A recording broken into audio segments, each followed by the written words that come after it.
हमने एक बड़ा प्रोजेक्ट रिजल्ट में इम्प्लीमेंट भी किया है। सेकमॉल यूनिवर्सिटी कैंपस एक यूनिक, लद्दाख में शायद आप लोग जानते भी होंगे 300 दिन से ज़्यादा सनलाइट अवेलेबल है। तो सेकमॉल कैंपस जो है वहाँ पे फॉसिल फ्यूल बिल्कुल भी यूज़ नहीं होता करेक्ट, और बिजली, बत्ती, खाना सब कुछ जो है सोलर एनर्जी से जनरेट किया जाता है। बाकी I would request mister Wangchuk, आप लोग सब बैठ जाइए।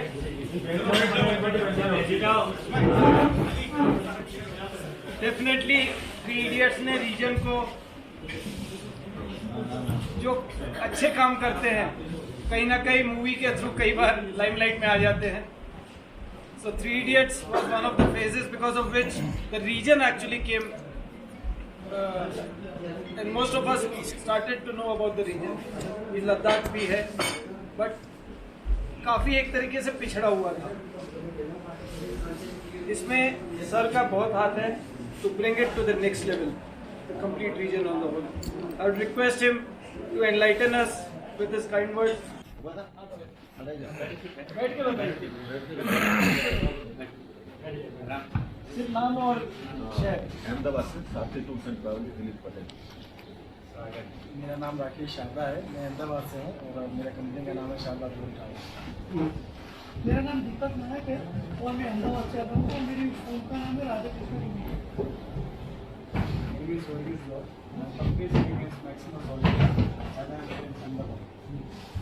हिमांशु पटेल फ्रॉम गुजरात, अहमदाबाद से नज़दीक है 80 किलोमीटर, हिम्मतनगर वहीं से मैं आया। Praveen Jain, Rajasthan travels, Ahmedabad. Patel from Ahmedabad. Rupesh Patel, Rinku tours and travels, Ahmedabad. Virendra Singh Thakur, Navsari Gujarat. Dennis Parikh from Surat. Naresh Gundaliya, travel world from Surat, Gujarat. Gunjan Thakkar, Gunjanwade से अहमदाबाद। सर इंजीनियर लक्ष्मी शंकर सोनी, लखनऊ से हूँ मैं। Shivam Agarwal from Pune, Maharashtra. Rajeev Garg from book my world, Chandigarh. Senthil Kumar from airlinks holidays, Erode, Coimbatore, Tamil Nadu. Venkatesh पोलिशेट्टी from Hyderabad, अमूल्य holidays. From Pune, Maharashtra, Akash tours and travels. I'm Sapna from Sapna Travels, Pune, Maharashtra. I'm Bhumika Vadiyani from Nashik. Rachna Dua from Delhi. Ajay Patel from Surat. Nirmal from Salensi Hotels. आपने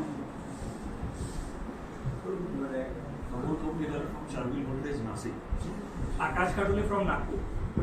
अनुराग Kalia from make your memories, Ahmedabad. Parandarshi destiny versus Gandhinagar. Suketu Makani from Surat, lemon weddings. SS Chadda from Chatwad tour and travels, Yamunanagar, Good evening, Shobhi Shadid Singh from Ludhiana, Gujarat, based in Gujarat. Based Edwins bar. Gurudutt Singh from Ludhiana, Punjab, tourist pickup. Vishal Mansita, Shri Bhavani services from Mahakali, Rajkot. मैं खुद हरमंदीप आनंद, मैं नागपुर से आता हूँ।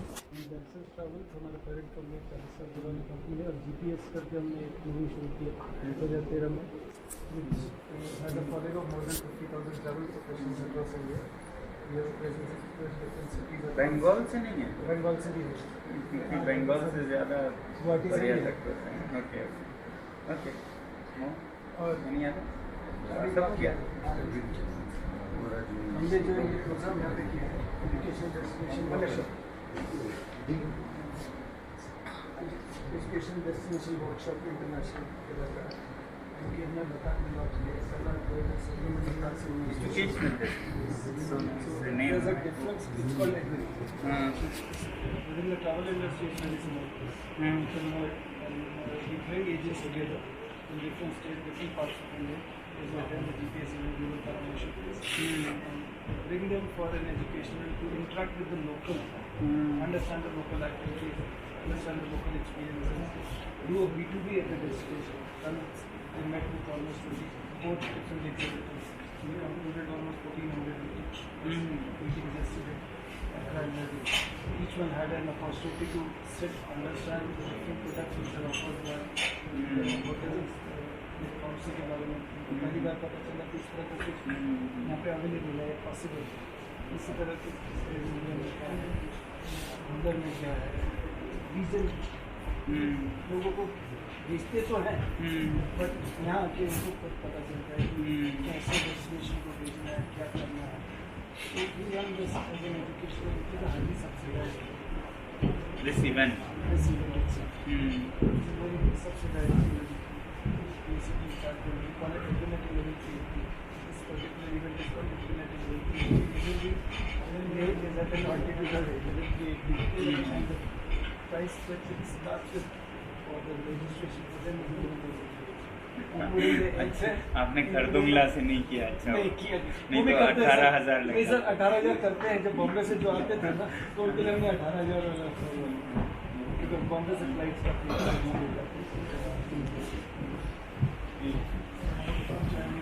They are from the other side. Yes.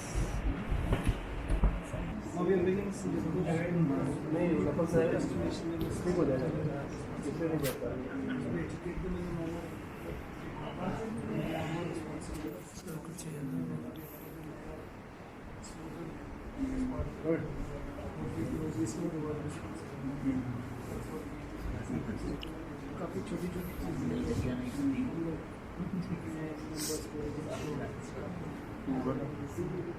सब अच्छे procedures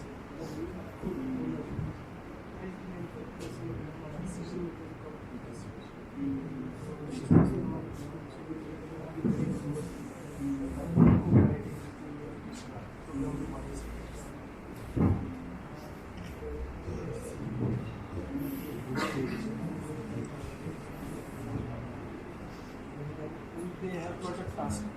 I have सबसे बड़े स्टार हैं because they will score 15 points if they take a selfie. हर आदमी यहाँ से फोटो खिंचवाना चाहेगा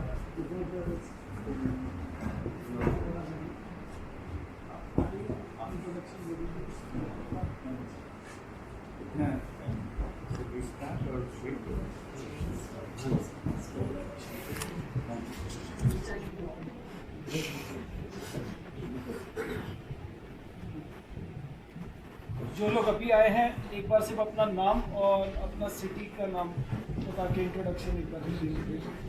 I am Miral I am from Surat Gujarat Ravi Sai here from Surat, Gujarat. I am from Mr. Patel from Arise Christian Private Surat, Gujarat. Joshi from Ahmedabad. Hi, my name is Arun Bharat. I am from Chennai. Good evening. I am Akilan from the Travel India Private Limited, Coimbatore.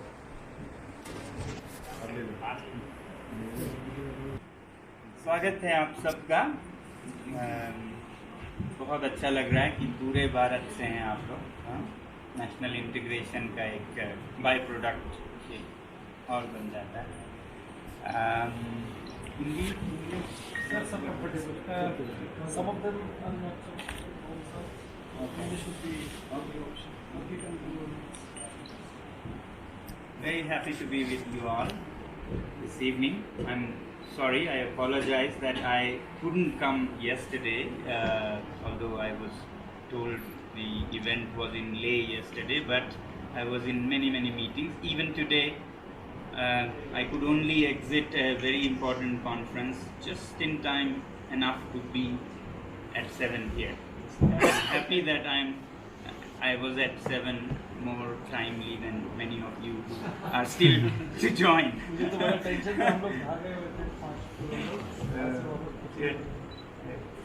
So what it is these meetings that I was in are very important.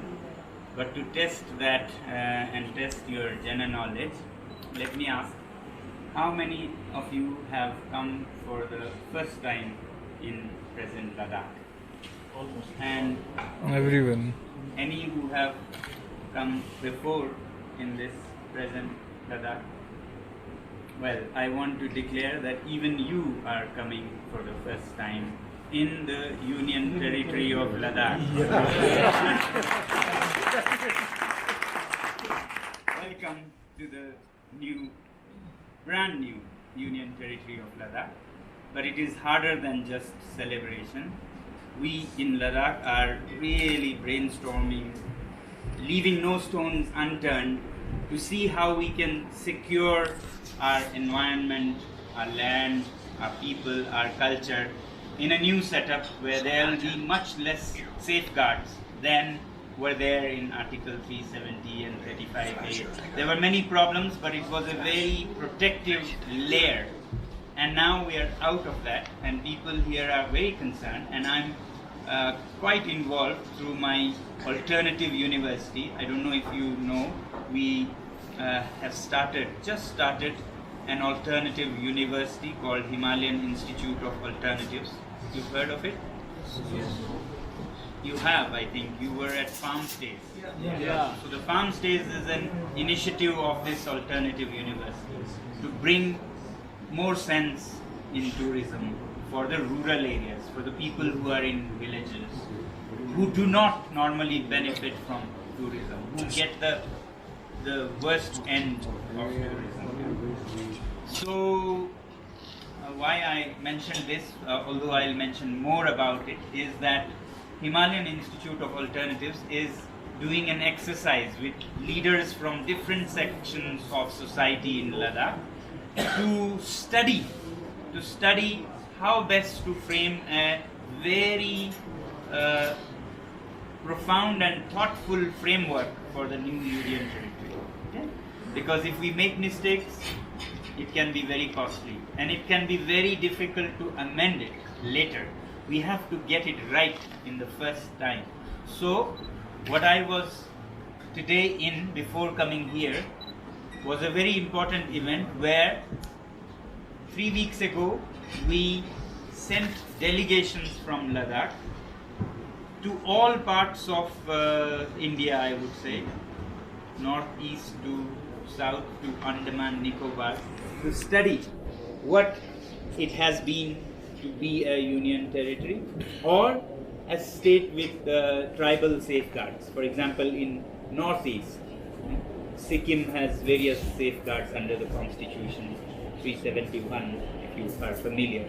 Other states like Assam have 6th schedule of Article 244, and Mizoram and others have similar safeguards where there are very distinct cultures and people, races or tribes, and there are our constitution is so beautiful, the Indian constitution.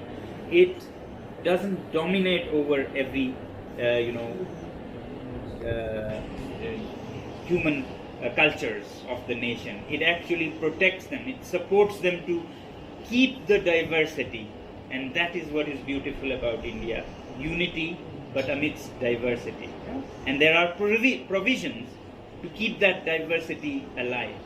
And we were all over these places to study that. What are the mechanisms, what works, what doesn't work, what has worked and not in Kokrajhar for the Bodoland Council, in Mizoram, Shillong, how have mining and other things, disturbed the environment and localize the people and so on. Similarly, in Andaman, what are the measures? How do you protect the environment, nature and culture? In Pondicherry, what did they do? So 21 people in small groups of 4 and 5 went to all these states and UTs, and they were presenting in a town hall meeting today to the people. Now, why I am telling about this to you?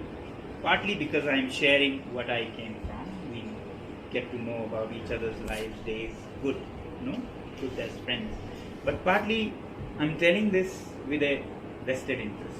I have a great vested interest in what you all are doing and what you all go back and what you all do in the coming years and don't do in the coming years. That vested interest is, again, to make tourism sensible in Ladakh, to make tourism such that it helps Ladakh rather than harms it. Tourism can be a very double-edged sword. It can bring money, but it can, for that money, take away everything you have.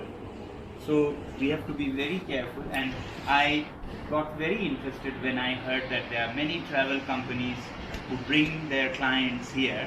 That's a very good occasion to get to know each other and to sensitize you, to share our, sukh dukh with you of Ladakh, what it is, how fragile it is, how it could be harmed, how it could be helped, and what we could do and what we shouldn't do, and so on.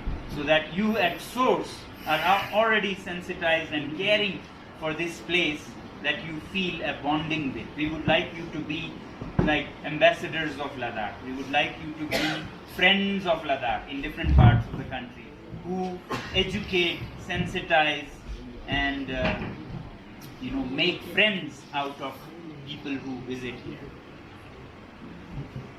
There is an interesting proverb in Tibetan, and I've liked it for very long, and I have observed the relevance of it to Ladakh for a long time. This proverb, kahavat, says, if a valley is reached by high passes, only the best of friends and the worst of enemies are its visitors. अगर कोई घाटी ऊंचे दर्रों से गुजर के पहुंची जाती हो तो यहाँ सबसे अच्छे दोस्त और सबसे बुरे दुश्मन आपके विजिटर्स होंगे. तो लद्दाख भी is approached through very high passes, difficult passes, and we have had a history of having visitors who have been the best of friends and who have been the worst of invaders also. Others don't bother. So you are either best of friends or worst of enemies who would bother to cross all the passes. Now tourism in Ladakh, if I take you through a little bit of history, has had a very interesting and sometimes causing concern curve. It started in 74 with the kind of tourism we know, with some 500 tourists or so. Soon by 90s, I remember, it was roughly 20,000 or so. Until then, it was very few numbers, and it was very difficult to reach. It was through road travel of 3 to 4 days that you would get here, and road travel that was itself a unforgettable part of the story. Difficult roads, treacherous terrains, and it was mainly really interested, die-hard enthusiasts who would come to Ladakh, mainly from Europe. To be precise, France was one of the pioneers of sending visitors to Ladakh, and these were already people who knew about Ladakh, its history, its culture, the context of the Tibetan culture and the type of culture practiced in Western Tibet or Ladakh. They would already be very educated, would understand that it is a very remote mountainous part. There will be challenges, there will be difficulties. We can't expect our everyday comforts here. It is for the challenge that we come. It is for this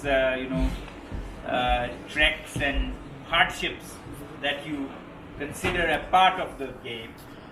So therefore, these were visitors who had great interest, great sympathy, sensitivity for the culture and nature.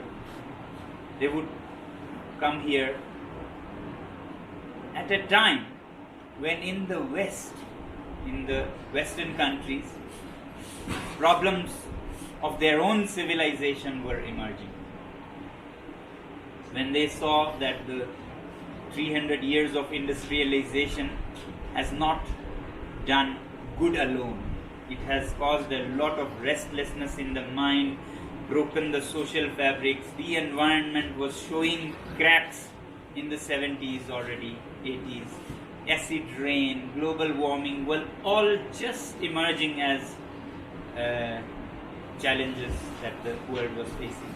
And it had all to do with the industrial society. So they were somewhat disillusioned with industrialization, with money, with big cities, and they were coming here to seek peace, seek inspiration, and they would value, respect everything that this place showed them. The simplicity of life in the villages was something very inspiring for them. It was not backward or primitive, it was what they missed, because missing those ways of life had led them into a mess, an economic mess, a social mess, an environmental mess. You understand? Right? Now that was 70s, when most of us in India had no clue at all about that. For us, West was the best. Now we in India also see the same problems, and we are seeing more and more challenges of water and waste and garbage, all kinds of social fabric breaking down, all kinds of problems that our cities are facing, which we didn't so much know back then, are now more visible. So early part of tourism in Ladakh was that kind of tourism. It was more like a pilgrimage where people came with deep respect for the place and the lifestyle, which was far removed from machines and industry and so-called education and so on. Yet people lived a more contented life, happier life without all that. And that was for them a mystery. How can they be happier here when we are the ones who are supposed to have made all the progress, industries and so on? I remember in the 90s, it shooted up in the decade of 2000 from thousands to it became lakhs, 1 lakh, 2 lakh. Now it is said roughly 3 lakh. Now that becomes a huge problem. That's when you have what you call mass tourism. Now it is no longer enthusiasts. Now it is no longer devout, respectful people. Now it is just Tom, Dick and Harry. So that becomes a problem, and it is going towards that phase. And that's why I was saying I have a vested interest on behalf of Ladakh to appeal to you to cooperate with us and help us sensitize the tourists before they come, so that we can take care of Ladakh for longer, for future generations also, not just our generation of travel agents, hoteliers and any other people who make money from travel. We make all our money in this generation and leave nothing for the future. Would be a disaster. Wouldn't you agree? So therefore, I need your attention and support and cooperation. I mean, Ladakh needs. I meant it is a vested interest of my region that I would consider important to engage with you all. So when it became a mass tourism thing, then people started coming without knowing anything about Ladakh. Problem with mainly our domestic tourists is they just don't study anything and just land up here. Well, first of all, if you have studied the culture, the region, the religion, the herbs and the wildlife and so on, it's so much more enriching and educative to you.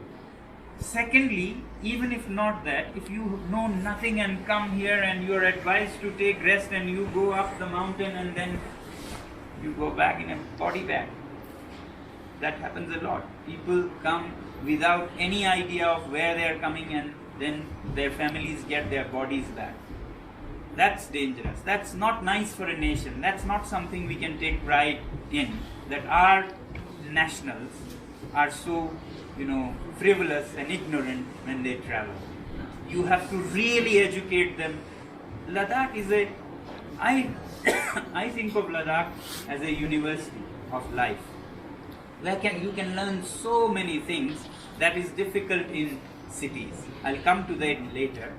But so right now, tourism in Ladakh has exploded to become a challenge for the town of Leh, it is a huge challenge. You must know all the waste problems and all the waste problem is much smaller problem. What you won't know is it is killing Ladakh.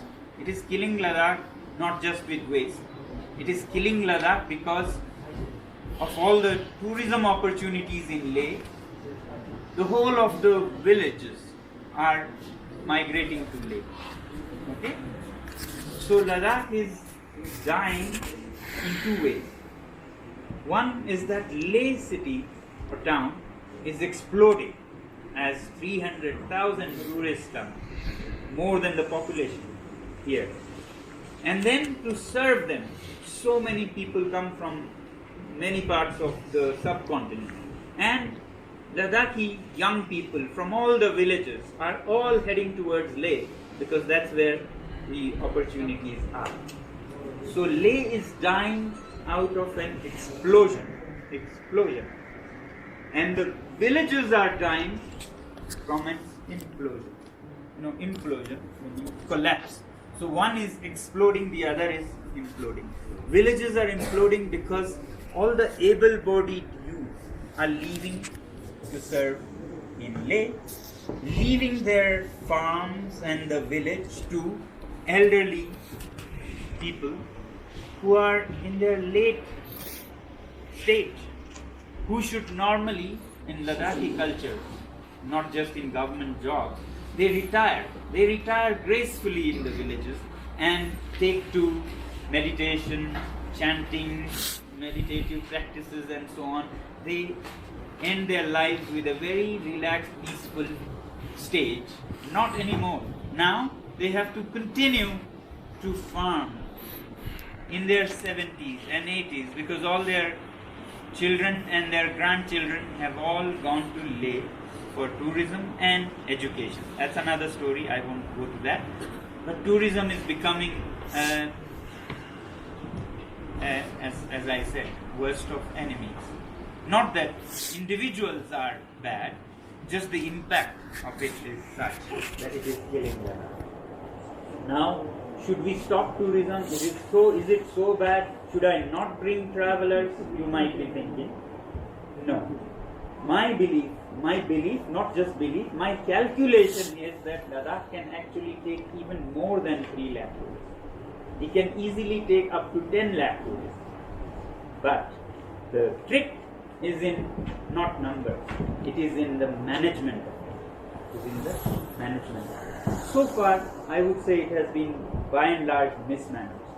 300,000 tourists, 3 lakh tourists descend on an area of roughly 5 square kilometers, which is Leh, in just 5 months.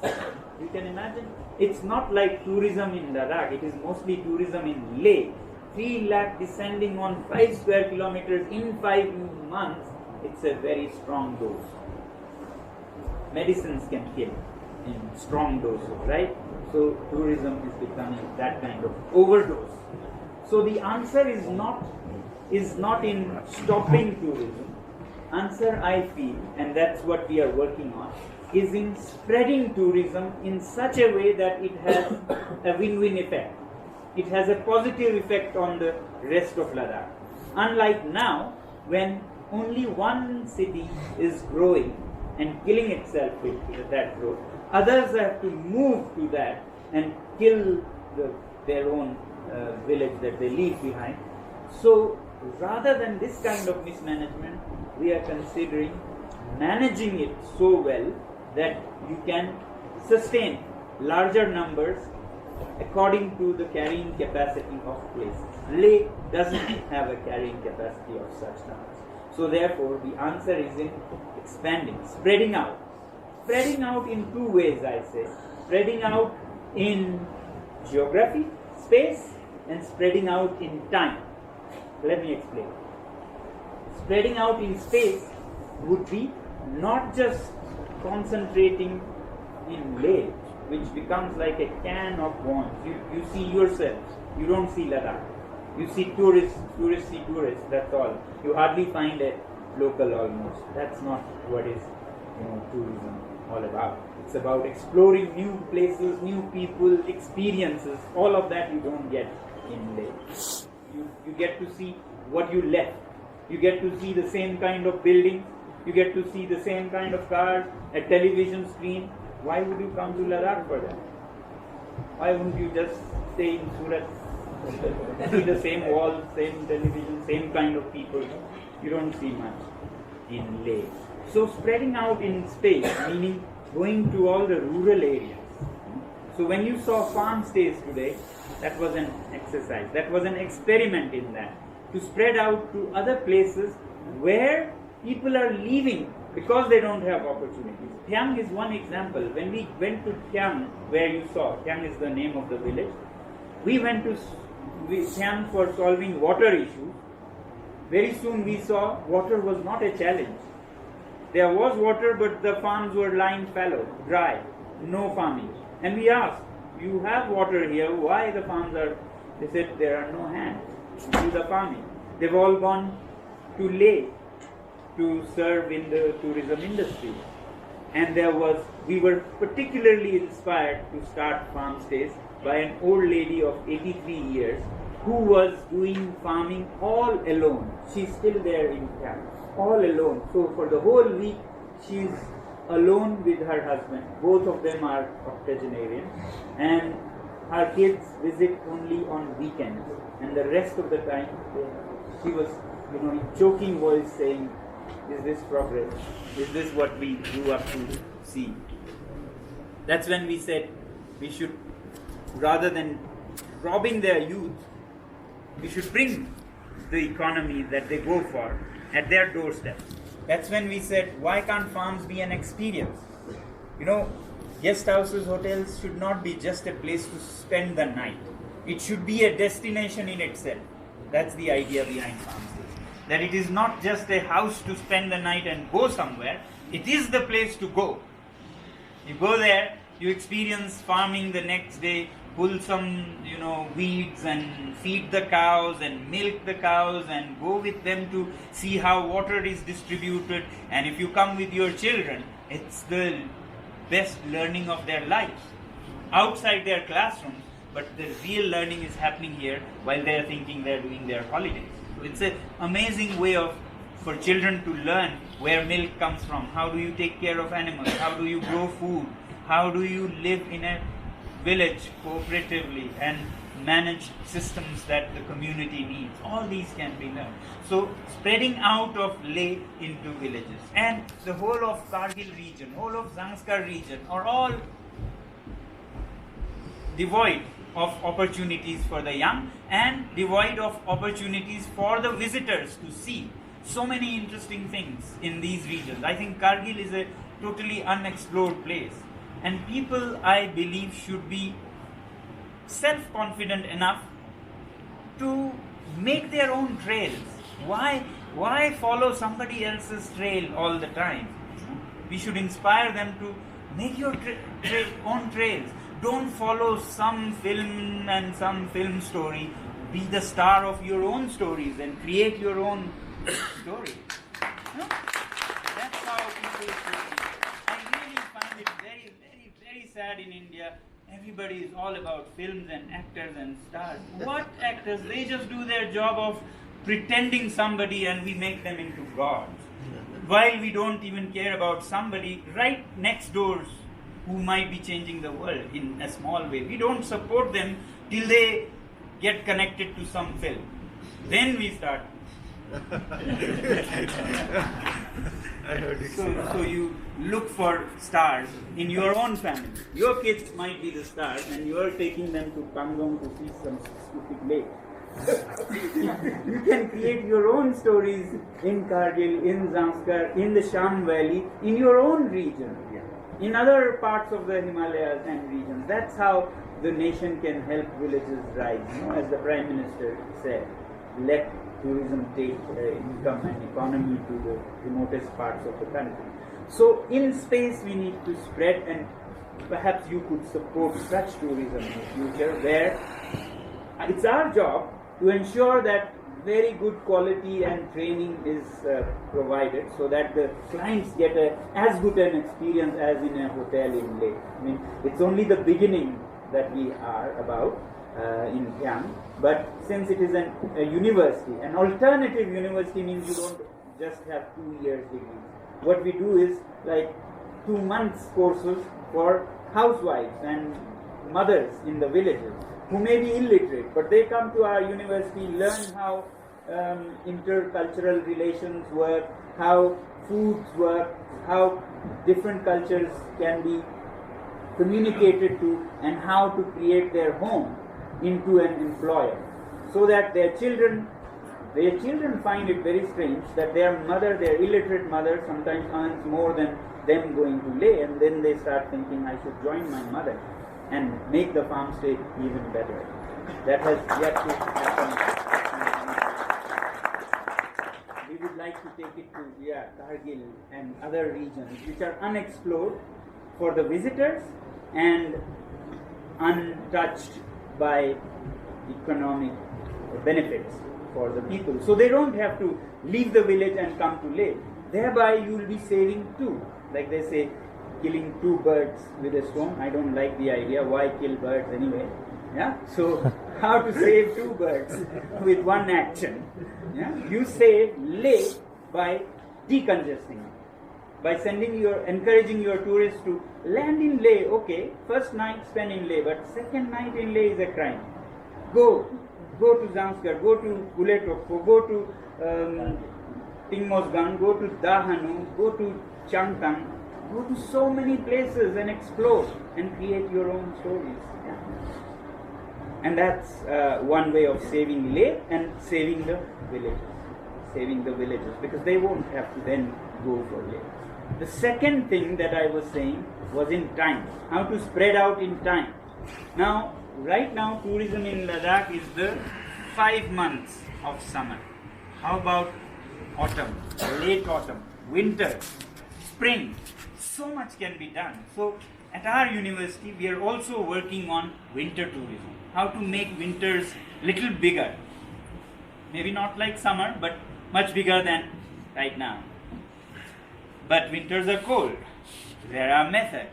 So I don't know if you haven't seen. At our school, SECMOL, we have been working with buildings that can be warm with just solar energy. Nothing but solar energy.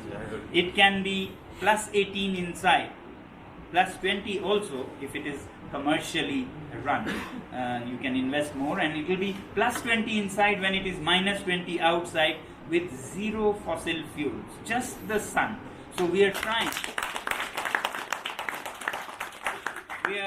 We have developed the technology. Now we want it to be adopted by these homestays, farm stays in the villages, so that visitors don't only go to villages, but they go other than just in summer. So they go in winter, December, January. It can be cold, but cold is a choice. When you have facilities, cold is your choice. You can go in the room and be warmer than in Delhi, I can tell you. It can be much warmer than in Delhi. At my school, I live in a room which stays at around 16 degrees, and every time in January I go to Delhi, I feel cold. I feel cold in Delhi. I feel like going back to Ladakh. It sounds like a paradox, no? It is not, because in Delhi it is 6, 7, 8 degrees at night. And in the room it is a degree higher. Windows don't close properly, sun never enters, so it is 8 or 9 degrees inside, 6 or 5 outside, whereas 8 degrees and my room is 16 degrees. You can imagine why I would feel cold and feel like coming back to Ladakh. So we want to give these technologies to villages so that they can rebuild or renovate their buildings to have warm solar rooms. Now, visitors, if they have a warm place to go back, warm cars to take them out, then cold is a choice. Then they can go to any place to see ice and snow. And for that, we are working on winter attractions like ice stupas. I don't know if you heard. Yeah. So this is a water solution, but of late it has become of interest to visitors also. So these are huge conical structures of ice, and they become water in spring and summer for the farmers. But in winter, for the tourists, it's a very interesting thing. So interesting that Switzerland adopted it for mainly tourist attraction. They've had some problems because it's very, very dark and cold in Switzerland, whereas in Ladakh it is sunny and cold. So it's perfect place for these. So in the day they go to ice stupas, and some villages have started ice cafes inside the ice stupas. So you can experience something different. Some villages have introduced ice climbing, like rock climbing. Ice climbing is a fad in many countries. So they are encouraging adventure sport of ice climbing. And now we are starting to work with some Swedish companies who do ice hotels. I don't know if you've heard.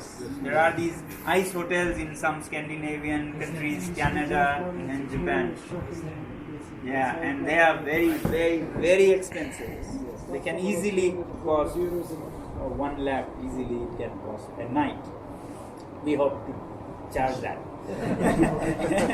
And we yes, it's a one-time experience. Of course, they don't spend 3 nights in an ice hotel. They spend a night, and it's a memorable night. And then the rest of the night they spend in the opposite, solar-heated, all ecological, warm rooms of hotels. So we want to encourage hotel builders to go all solar and homestays to go all solar, so that tourists would come even for just this experience to see how you can be so warm with no fuel in a solar mud hotel, and then go into an ice hotel where it is 1 or 2 degrees.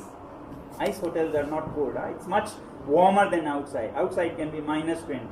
Compared to -20, 1 degree is very warm, and then you put nice sleeping bags and reindeer or yak hide as mattress. In Sweden they would use reindeer, here it would be yak. It can be very interesting experiences. It will take a year or 2 to develop that, but let's go that way, to spread it out into winter months and spread it out into villages. You would be doing a great service to Ladakh. You will be saving Leh, you will be saving our villages, you will be giving so many opportunities in the villages. Then there are so many other things. So in winter, if you have ice-based, chadar is one, but then it is overdone.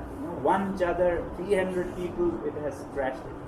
It's our mistake also. We should have many attractions so that not everybody has to go on that one chadar. And that's why we hope to have many other winter attractions. Then spring comes. It's beautiful, full of flowers. You should introduce spring-based tourism, like tourism of blossoms. Japanese tourists have been coming for now some 20 years just to see blossoms. In spring they come in groups only to travel on the blossom trail, you could say. So spring is beautiful for the apricot blossoms. The whole valley is pink with blossoms. That can be used. Therefore, many who plan to come in July will come in spring, will come in December, will come in October, and therefore June will be much lower pressure for the place and people, culture, and so on. So that's how tourism can be made sensible with a little bit of awareness and education on your part, and some management on our part. Then there is educational tourism. So much is missing. I laugh at what tourists come to see and go back. Ladakh is such an important place geologically, but of the 300,000 people, perhaps 299,999 don't even know about this importance. They just come, go click pictures, selfies, and go back. Can you imagine? This is the region where the Himalayas started forming. 50 million years ago, when India was an island and Asia was a bigger chunk of landmass, India started sliding upwards. Tectonic theory, it's called. India started sliding roughly 60 million years ago, and by 50 million years ago it collided into Asia, with the Tethys Sea in between going away, and India rams into Asia starts going under it, and Himalayas start rising to the extent that right now we are 3 kilometers above the sea, which was this very land. If you step outside this land, this rock 50 million years ago was coastal on the seashore, and that's why you find fossils of sea shells that you only find in the sea at this height, proving that it was once under the sea and it has come up to become a mountain.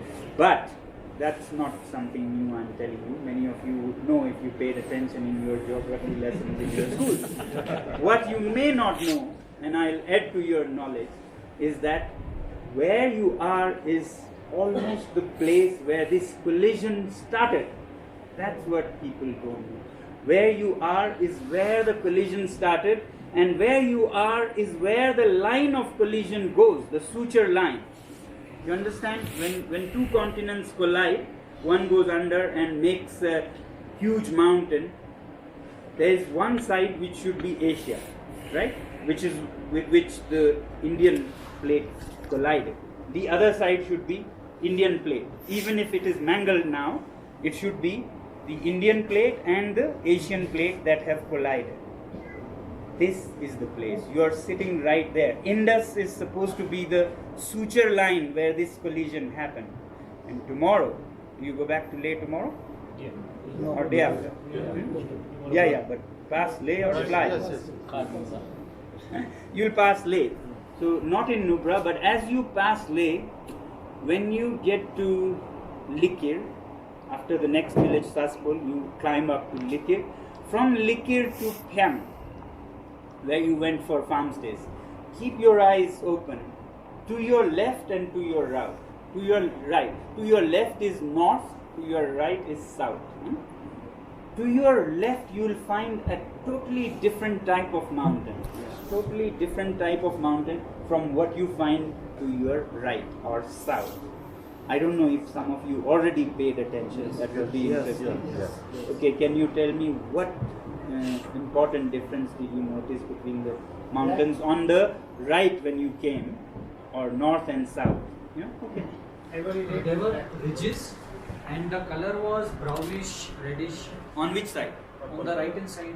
On the right as you when came? I came here. North. Say north. Yeah, north. Yeah, north. North was okay. Reddish in color. The rock formation was reddish, brownish. Okay. There were a lot of ridges. Actually. Okay. And south? South was more of a desert kind of a thing with yellowish and that kind of a color. South is not very exact. Well, desert would be always below the mountain. I'm talking about the heights of the mountain. Anyway, let's hear. I'll come to that. Yeah. When we pass out, that time we saw the left side is a completely black is the complete the mountain. Darker and little browner or reddish on the right. What else? Anything else in the texture of the mountain? Anybody noticed anything? एक side मिट्टी जैसा था पूरा और एक side वो था मिट्टी जैसा That was eroding visibly from one side, and another side was quite, you could say, stony. Stony, not yes. that, degradable. It was shining also. Yeah, It was right side was shining. quite degradable. Stones were coming down from that side. From which side? From left side. From going with like left side. Okay. Okay. So now tomorrow, good that you observed some things, which is very good. Observe it more. You will find that normally I make people observe and then give it away with a lot of hardship. But now that we may not meet, I'll tell you what to observe. On your left, which is north, you will find rocks that don't have any pattern, very organic, very ridges and reddish and so on, and much more solid. Okay? And on your south, you will find rocks which are darker in color, but you will find lines. Layers, almost like pastry at places, layers of different colors. Sometimes you may find on the other side, but yes, there is not a set thing. Generally you will find on the south of yourself or south of the Indus River with layers of different types, one over the other, and you will find no such pattern, such clear pattern on the. This is what should be a heaven for our 11th grade, 12th grade students, and everybody who is interested in knowing about the planet we live on. Huh? The north is mostly igneous rocks that have come from volcanic eruptions. Okay, and the south is sedimentary. This and further down, these are what forms in oceans. Sedimentary rocks form in oceans and lakes when sediments from the water settle down on the floor, and then next year another sediment comes and settles down. Every summer there is a lot of sediments coming from the river stream. Yeah? And each year different colors, different whatever came, settles, and under the pressure of each other they become rocks. And when then a collision happens, this all comes out and you get to see the core of the ocean. The lines there are nothing but sedimentary rocks from so many years ago. So the south side is the Indian plate. South side where you see the layers is generally by and large, on a size as big as a globe of the size of the earth. A pencil line will be 30 kilometer wide, roughly. So generally, that's why I'm saying generally, on the south you see these layers from the under the ocean, under the lakes structure rising up, and that's the Indian plate. And on this side, generally it is the Asian plate where it collided. So this is one place in the whole world where you could be straddling between two continents, Asia and then India. In just 30 kilometers you would be straddling. There is no place. I always tell people that if I was a geology enthusiast, I would fly from Australia, if I lived in Australia, just to see these mountains and these layers, and how I can see both the continents and a 60 million old history, and how Indian subcontinent and the Himalayas was formed. This is just enough reason to visit Ladakh. Even if you had no monasteries, no lakes, nothing, many people would come only for this. And what a pity it is that 3 lakh people come, they take all the selfies, they don't even know where they have been. Yeah? Isn't it? ये चीज इन लोगों को बता रहा था गाड़ी में, कोई मेरी बात मानने को तैयार नहीं है। अब मानेंगे। अभी सब खुद ही हिला रहे हैं मेरे साथ। So we need to educate our visitors. Just to add one point, what you have been saying for long. Since you have a team of people visiting Andaman, I thought I will add one point. There's an island called Havelock. 5 years back, when I visited Havelock, there were quite a handful number of resorts there.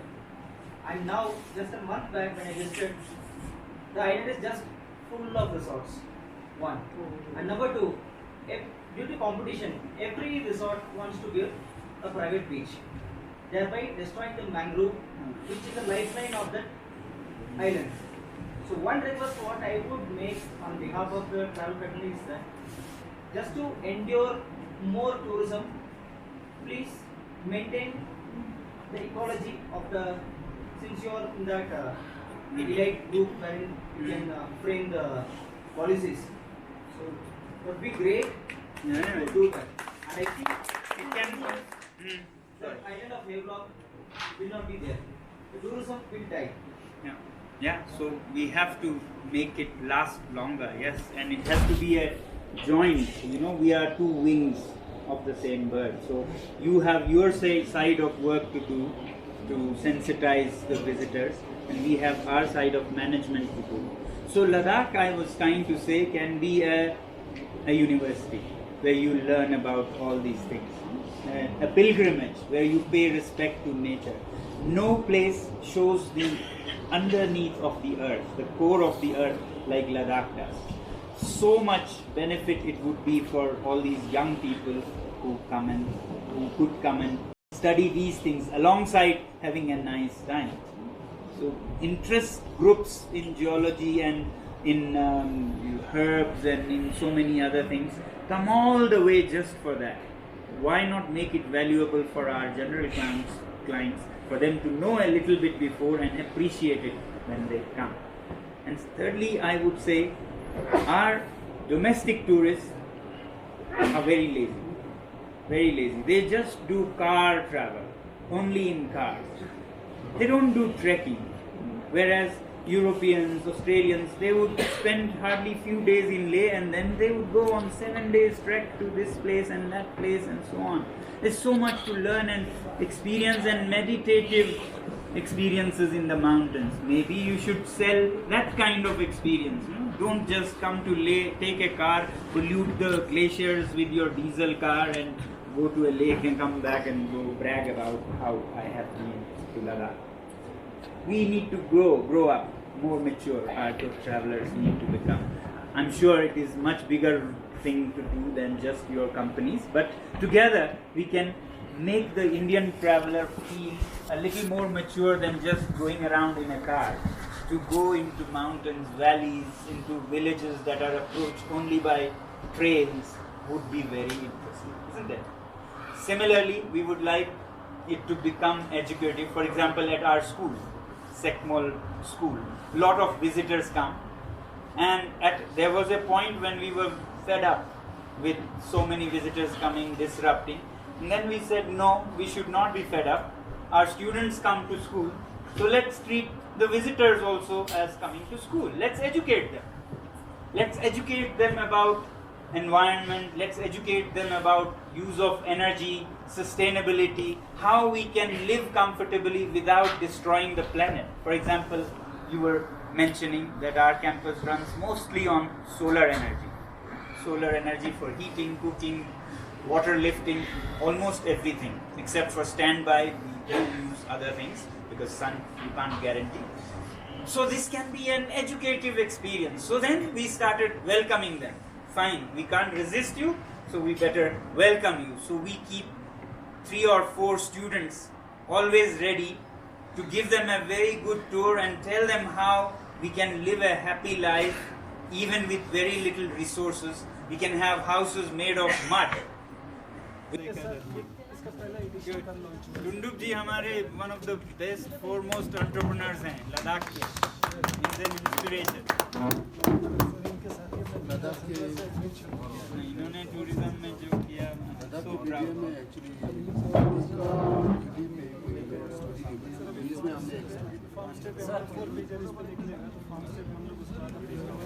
हम मिलके इन गाँव में लद्दाख को बचाने के लिए एक photo आप तीनों के साथ एक सेकंड आप तीनों का एक एक्सक्यूज मी प्लीज इधर आ जाइए ready thank you mud, which is free for everybody because it's right under our feet, and we can heat these natural buildings with sun which shines above everybody's head.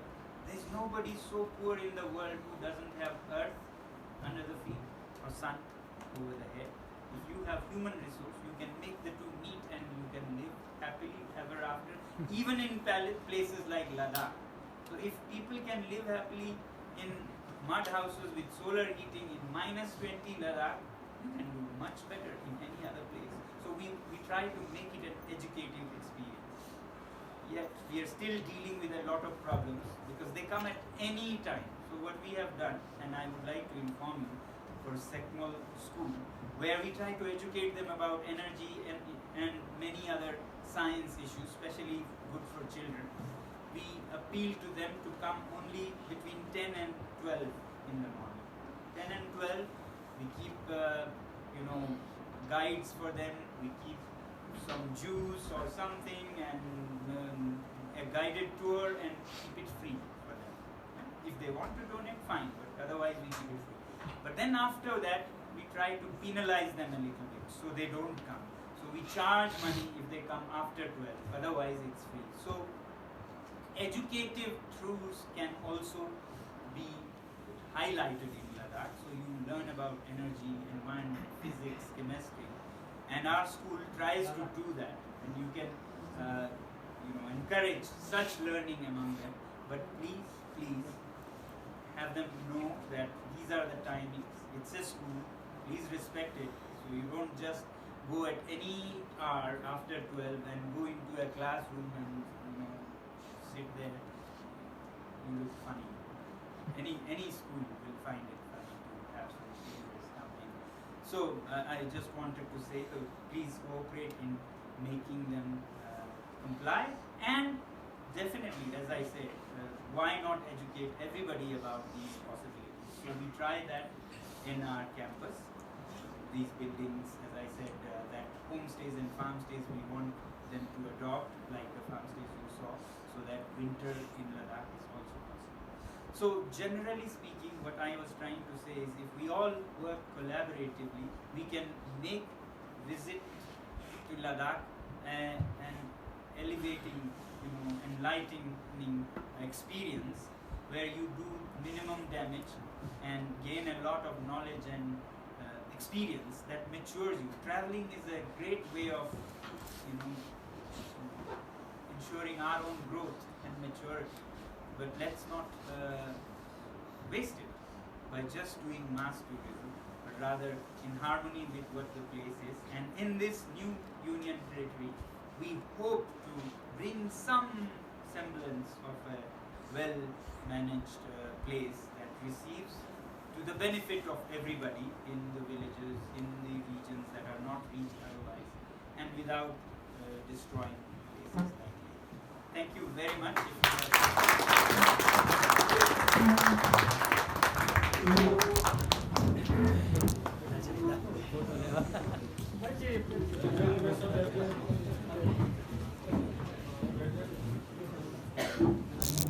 Oh yeah. So there is my colleague, my student Wangchuk has. Okay. Please. But what I understand, he is an institute in himself. What he has addressed, the way he has been addressing the issues, the environmental issues, the ecological issues, what he has explained, I was always observing the mountain peaks, but I never knew the history behind that. And you have given me that. As a geography student, definitely there is a lot of opportunities to come and study. So there are opportunities which you can create when you go back. You can create itineraries. He said that rightly, that Chadar track has become like again a mass tourism, 300 people coming for a Chadar track. So there are many more opportunities. There are opportunities to maybe spot a snow leopard while you are tracking in the mountain peaks. So there are various, the five of us actually went to that earlier today. I was not sure whether we will be able to reach here on time. I didn't want to miss this opportunity. So we just drove there and met up with the locals, and they studied. I never knew much about it. Last year, so those me and my regions daughter, are we went to there to be Hanle. explored, yeah. So there is a lot, and I always I've been telling them that before coming to Ladakh, there were other places that I felt were the best. But after coming to Ladakh, probably this is the place on earth where one has to come in the lifetime. And I personally feel it's like a moonscape.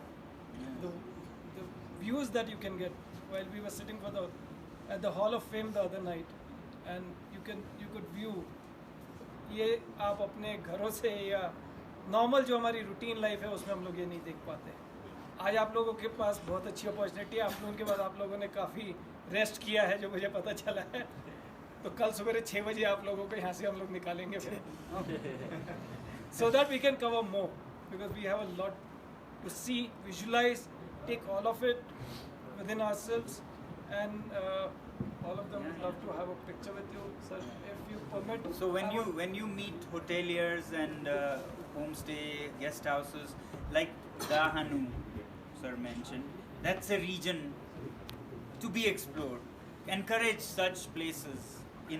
For example, Sham Valley and Kargil, as I was saying, has so many interesting things. So this element of newness you have to promote, so that such places will come up with facilities, and we'll make sure we'll train them for hospitality and so on, so that the visitors get a very good experience. You have to help expand tourism into other regions. Sir आज हमने ऐसा ही सोचा था, जैसे हम आए पहले लेह में रुके थे, तो आज हमने आते आते यही सोचा कि पहले जो गेस्ट आते ना उनको इधर उले में रुकाते हैं 2 दिन, उसके बाद वो धीरे धीरे पहुँच जाते हैं। ये ले से कोई 300 फीट नीचे होगा वो। हाँ, और वो थोड़ा मेंटली भी वो हो सकता है इधर। 300 फीट नहीं, 300 मीटर, 1000 फीट नीचे है। शाम वैली पूरा वैसे उसके लिए बहुत अच्छा है, अल्टीट्यूड के लिए generally. You feel also that. Yes. मैं एक चीज़ बता रहा था एक्चुअली, कुछ साल पहले मेरा एक क्लाइंट था फॉरेनर, तो वो ले आए और उनको बहुत सर दर्द हुआ, और सर दर्द एक्चुअली ख़त्म ही नहीं हुआ, उनको 2-3 दिन सर दर्द होता रहा। तो वो सोच रहे थे कि यार मैं दिल्ली जाता हूँ, उनका टूर काफ़ी लंबा था, वो दिल्ली जाना चाहते थे, दिल्ली जाके 2-3 दिन रुक के सर दर्द ख़त्म करके आना चाहते थे। तो हमने कहा यार देखिए अभी आपका शाम एरिया जो है कुछ 10,000 फीट पे है, तो आप अलची या उले क्यों नहीं जाते? तो उसने बोला हाँ आइडिया अच्छा है, ट्राई करते हैं। तो उले यहाँ अलची गए और 2 दिन रुक के आया, उसका सर दर्द खत्म हो गया। तो एक्लेमेटाइजेशन के लिए भी ये एरिया बहुत है। एक्चुअल में इस बार हम आइटनरी जो आपका प्लान कर रहे हैं, वैसे भी ले में सर दर्द बहुत है। सिटी का सर दर्द। आप अगर परमिट करें तो मैं आपसे जफी बात और है सर। आप लोगों को ना ये मेरा बर्थ प्लेस है, इसलिए भी welcome. This is where I grow up. यहाँ पे मैं 9 साल तक ऐसे ही कूदता उछलता रहा, स्कूल तो गया नहीं, क्योंकि यहाँ पर सिर्फ 5 ही घर थे, 5 ही घर। अभी बहुत बड़ा हो गया, 100 सर आपके बारे में 5 घर से थोड़ा बताइए सर। प्लीज रियल स्टोरी नहीं आती, बहुत लंबा हो जाएगा। आपने कुछ भी नहीं देखा। बैठ जाइए सर, बैठ के बताइए। नहीं ठीक है। बैठने से कोई प्रॉब्लम नहीं, मैं ज़्यादा नहीं बताऊंगा। यही कह रहा था कि ये जो गांव हार्डली गांव है, इसे हेमलेट कहेंगे इंग्लिश में कहें तो, छोटा सा है 5 घर का। तो इस 5 घर के गांव में तो स्कूल होगा नहीं ना, तो इसलिए मुझे स्कूल के दर्दों से छुटकारा मिला। तो मैं 8.5 साल तक बिना स्कूल के यहीं, मेरा स्कूल एप्रिकॉट के पेड़ों पर, कभी इंडस में, कभी यहाँ वहाँ गुजरता रहा। और अपने माँ से मैंने लद्दाखी में सीखा जो भी सीखा, क्योंकि वो लद्दाखी में लिखना पढ़ना समझती थी। तो मैं सोचता हूँ अभी कि बहुत सौभाग्य की बात थी कि मुझे अपने मदर टंग में सीखने का मौका मिला। आजकल बच्चों को नहीं मिलता है। इंग्लिश के चक्कर में सीखना भूल जाते हैं वो। आपको पत्तों से सीखने के बजाय LEAF लीफ, LEAVES लीव, उसमें ज़्यादा आपकी जान निकल जाती है। तो फिर पत्ते क्या करते हैं वो कहाँ सीखेंगे आप? तो मुझे बहुत सौभाग्य लगता है कि मैं, जब मेरे दोस्त किताबों से लीव्स और रूट्स और शूट्स पढ़ रहे थे, मैं दानों को ज़मीन में जाते देख रहा था, उसमें से जड़ें, रूट्स और शूट्स कैसे निकलते हैं।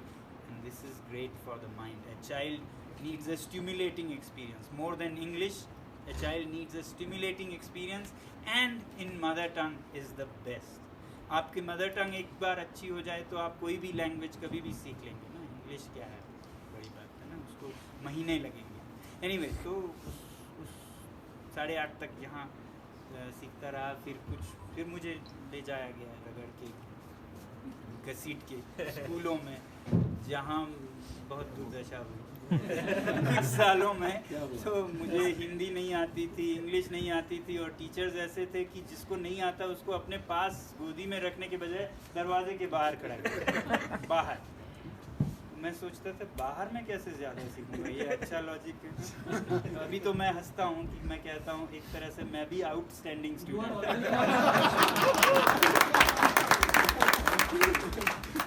मगर क्योंकि अच्छी खुराक अगर दिमाग को मिली हो ना, चाहे इंग्लिश ना भी मिली हो, फिर बहुत जल्दी पिकअप कर लेते हैं। मैंने काफ़ी कैचअप किया और ठीक होने लगा। सर ऐसा ये अभी ना कि IQ बढ़ गया, नॉलेज IQ बढ़ गया है सबका, और अभी अंडरस्टैंडिंग नहीं है।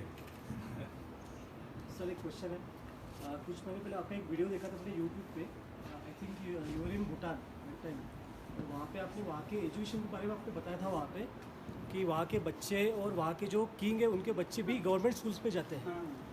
तो ये सब सर इंडिया में हो सकता है क्या?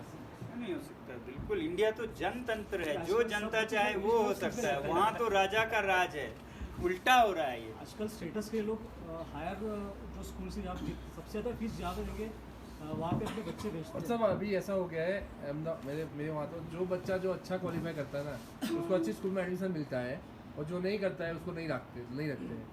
ऐसा नहीं होना चाहिए ना सर। बिल्कुल नहीं होना चाहिए। जो मैं स्कूल का बता रहा था हाँ, वही आपने बताया वो हो रहा है वहाँ पे। नहीं, मैं जिस स्कूल का बता रहा था ना, जहाँ पे सोलर देखने के लिए लोग आते हैं, वहाँ पे एडमिशन का क्राइटेरिया है कि आप फेल हुए हो, परसेंटेज नहीं है, ग्रेड नहीं है। जो फेल हुए हों हम उनको लेते हैं। मैंने स्कूल में विजिट कर सकते हैं? हाँ, कर सकते हैं, मगर आपको बहुत दूर जाना है। यहाँ पे ले वापसी में कोशिश करेंगे, पैंगोंग से वापसी में कोशिश करेंगे। अब घूम जा रहे हैं कल नुब्रा बच्चे की जान ले लोगे क्या? हर जगह बट इससे बड़ा एजुकेशन मतलब मेरा पूरा हिस्ट्री में, मेरा खुद के पर्सनल हिस्ट्री में inspiration for a lot many मुझे ये पता था कि ट्रैवल इंडस्ट्री को भी आप जैसे लोग ही सक्सेसिव बना सकते हो, और जिस तरह से आपकी सोच है। चाहूँगा मेरी टीम से एक छोटा सा टोकन लाया सर आपके लिए। Thank you.